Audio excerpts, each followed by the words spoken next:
Boa tarde, senhor presidente, senhoras e senhores deputados. Essa é, sem dúvida nenhuma, uma das votações mais importantes que teremos durante esse ano de 2017 aqui na Assembleia Legislativa. Porque essa é a votação que vai dizer de que lado estão os deputados e deputadas dessa casa depois de tudo que vivemos no ano de 2016.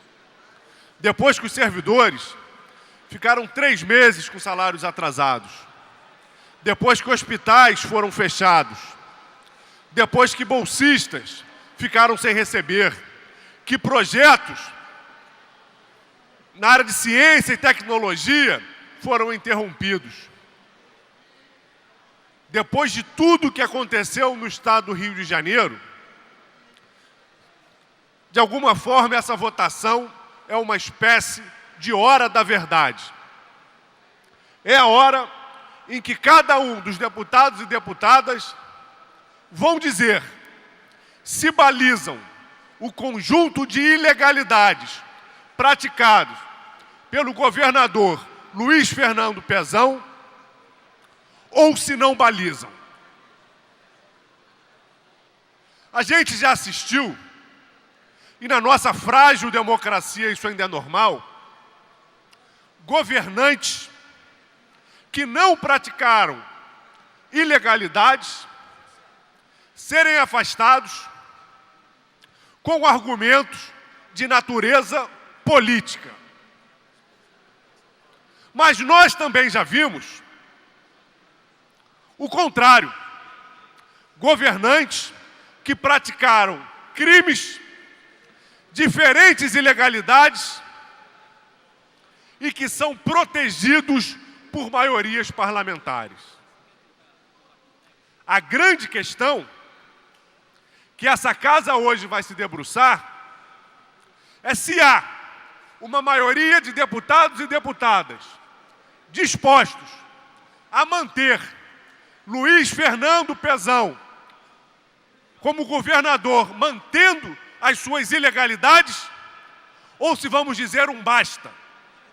Não, essa Casa Legislativa não corrobora com os crimes de Pezão. Porque não há dúvidas. Primeiro, não há dúvidas de que Pezão, no mínimo, foi cúmplice e beneficiário dos inúmeros esquemas de corrupção comandados pelo PMDB e pelo ex-governador Sérgio Cabral aqui no estado do Rio de Janeiro. Não são poucas as referências, as citações, as delações, os indícios, a materialidade que se constrói ao redor do envolvimento de Luiz Fernando Pezão, de uma parcela do seu secretariado, em crimes como superfaturamento na obra do metrô, como superfaturamento na obra do Maracanã, como superfaturamento na construção do arco metropolitano, como situações com empresas que atuaram no Comperj e que depois financiaram a campanha. Aliás, a própria peça do Tribunal Regional Eleitoral, que condenou o Pezão por atos praticados durante a campanha, já é uma peça que mostra como ali foram traficados inúmeros decisões, aditivos, reconhecimentos de dívida em troca de financiamento eleitoral. Então, em primeiro lugar, é importante deixar claro que não há mais dúvida de que não se trata de um governo probo, de que não se trata de um governo que simplesmente se embaralhou. Mas é mais que isso, senhoras e senhores. O relatório do Tribunal de Contas do Estado do Rio de Janeiro, ele é muito claro e ele aponta para crimes inequívocos de responsabilidade. Ele aponta para situações nas quais não há nenhuma dúvida.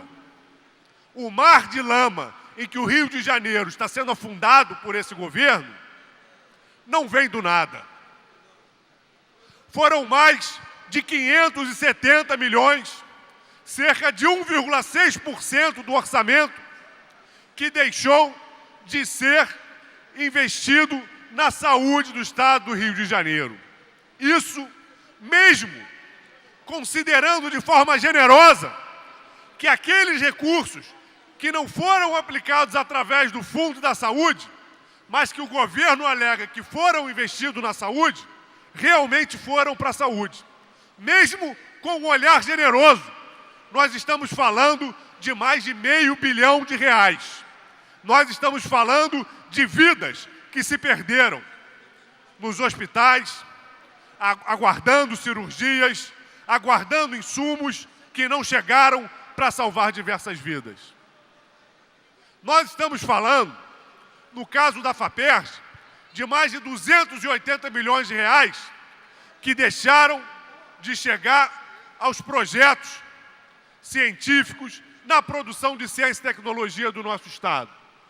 Porque o governo tenta consolidar uma malandragem de ano após ano, liquidar e não pagar, liquidar e não pagar, fazendo com que o rombo das contas públicas seja permanentemente transferido para aqueles que deveriam, com o recurso público, desenvolver projetos ou ser atendidos na gama de serviços públicos do Estado do Rio de Janeiro. Conclua, deputado. Mas, mais uma vez, mesmo que considerássemos essa malandragem do governo de liquidar e não pagar, somente para a FAPERJ faltaram mais de R$50 milhões.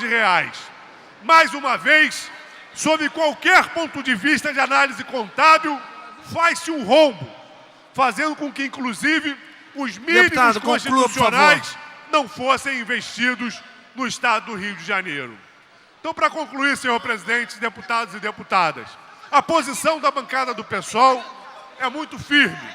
Votamos pela reprovação das contas de Luiz Fernando Pezão, porque não vamos, de forma alguma, assinar embaixo das ilegalidades praticadas por Pezão, que contribuíram para jogar o Estado do Rio de Janeiro na lama, que contribuíram para que servidores ficassem meses sem salários, que contribuíram para que a educação pública do Estado do Rio de Janeiro sofresse com a falta de recursos e que contribuísse, especialmente, para que mais de R$500 bilhão deixassem de ser investido na saúde.